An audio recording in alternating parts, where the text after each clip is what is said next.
Here we go. Soon as the leader crosses the start-finish line, it is track live, and here we go. The track is hot here in Hockenheim. It's go, go, go, go, go. Already 2-3 wide coming into the first corner. Contact immediately. Yunos going deep in. That is going to be someone off. That is going to be one of the other cars. That's going to be a couple of seconds added onto Yunos's time. We jump around. We can see the start POV. This is going to be from green. We can see front side exactly what happened.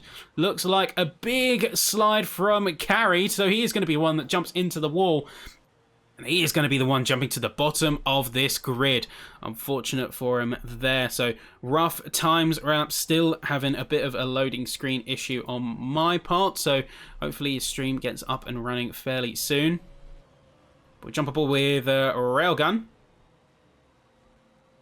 He's going to be hot on the heels of the rest of the field there.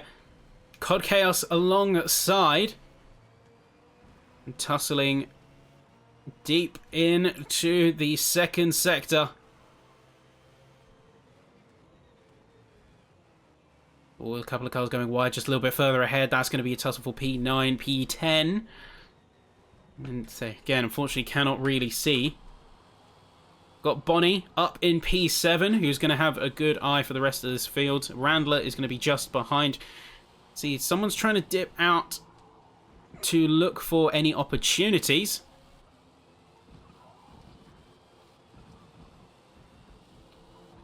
A couple of different picks around the field, and it's going to be an interesting toss-up. Let's take a look, a little bit delayed, and see exactly what happened at that hairpin. You see Randler down in P10. Bonnie is going to be one, of course, we jumped off of. We can sort of see how they got to their position. So stayed on the left side, including going off track. So 0.8 of a second being dropped there. RHEC is going to dip into the P7 position briefly, but a bit of contact between the two. It's there. We jump a bit further ahead in time. We can see he's going for the attack, heading into the final sector now. Has the inside line. Relamp's going to go for a switchback, try and get it on the outside, but you can see just ahead, Dawa is going to be dropping off and rejoining back in P14. Contact between the two. Venatics and Squad Rank 1, both well-known teams in the space, and both of them got drivers here who are looking to make a mark. For instance, we're on Railgun here. We can see it going 3 wide. Sean, Breezy, COD Chaos, they're all going for it here through the hairpin. They're going to be drag racing each other through the second sector. So far, COD Chaos has the most inside line, but has to yield for the apex. Sean goes a little bit off track. Breezy going to have it just out ahead. He's going to lay claim to the apex. Sean and COD Chaos come together in a bit of contact. Railgun is going to push himself up into P11, but he's got a little bit of penalty to contend with as well. Sean, 2.25 seconds. Those two are racing hard. These 3 or 4 drivers all keeping each other on a very tight leash. As we're going through into the final sector now. Last couple of corners. A little bit of contact between Railgun and Sean. No contact penalty though, because no positions were gained. No major impact on the race.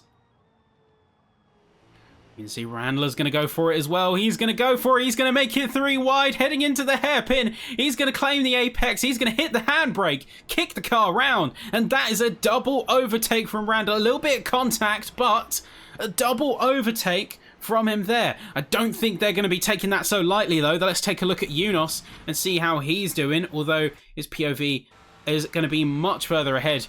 Can see that Ash has made it to the back of Randler. Yunos has dropped off a bit and is being attacked by Windows Please. Going to be peeling off to the inside. Going to try and get the move through this apex. Turn 3 now. Coming heavy on the brakes. Is just going to have it. Is Europa going to go for the switchback? You can see proximity is very much there. Green is going to have a slightly better line coming out of that, but Europa's got a bit more speed, so these two are going to remain pushing. Green is going to tactically go to the right, go to the inside, try and cover off the apex, but Europa's having none of it. He needs to get enough of a push. That push just hasn't quite come to him yet, but he's just going to have it. Space being left. Green going to have a bit more push on the inside. Very nicely done from the two, but the battle is not over yet. Now, into the next sector. Coming out the hairpin, bit of tyres on the dirt. That's going to slow Green down. Europa on the apex of the corner, lays claim to it, and Green has no choice but to bow out. Vanquish in the Bentley, known for being quite a rapid thing coming off the line, and is going to be a car lesser picked, but a car very powerful all the same. So Europa's managed to get it back round. Green is going to peel off into the pits. And is going to be getting both a fresh set of tyres and a refuel, enough to make it to the end. I think a pit lane is a very welcome sight to see. For those who missed it in the Team Wars race that just went by, Green had to limp the car to the end on 0 fuel after nearly making a 0-stop strategy work. We can see masses of the field now coming into the pit lane. Zabri going wide and sliding into the pit lane. So certainly one way to do it. Of course, the penalties are going to be pretty involved. But where does this leave the rest of the field? Well, this leaves the rest of the field in an interesting position. Take Bonnie, for example. 3 laps of fuel still, but now the limiting factor is going to be on the tyre wear. Now, Cod's gone for a little bit of an overfuel here. Breezy losing the car. Big contact between the two. Cod has got the move done, but... Oh, has he? Big dip. Big dip onto the sand. Not only drops him against Breezy, but now Railgun has made the promotion up to P11. There you go. Minor nudge, but... I think that was a decent nudge there. The thing is, Green is now going to be through the final sector, going for an attack. Last couple of corners. He's going to get it. He's going to get it through the penultimate and final corners now into lap 25. Very good move there from Green. Very good, no. Very good race. Ghost is even potentially poking his head in briefly on the proximity markers, but here you go. This is game time. Europa is going to go for it. Green is going to be anxiously lying in wait. Relumps is out of it, it seems like. It seems like he's disconnected. Europa's going to go for it. Side by side into the hairpin. Green is going to remain on the right, try and take the apex, but goes very deep. Try and body block in a way as it get both on the throttle. Green is going to now be on the left side, which means he's going to have the next couple of corners locked in. Europa is going to dip back. He's not going to be continuing this side-by-side push, but he's going to remain very close to the back of him there. Green through the final corner, on track at least. Post FRR will be Europa, but on track at least, it is Green taking the checkered flag.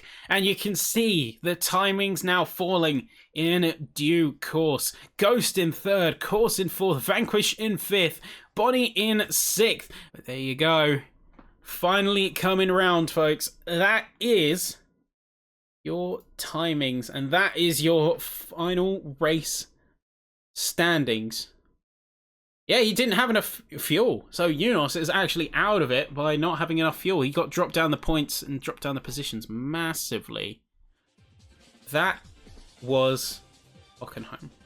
And that was our racing for today.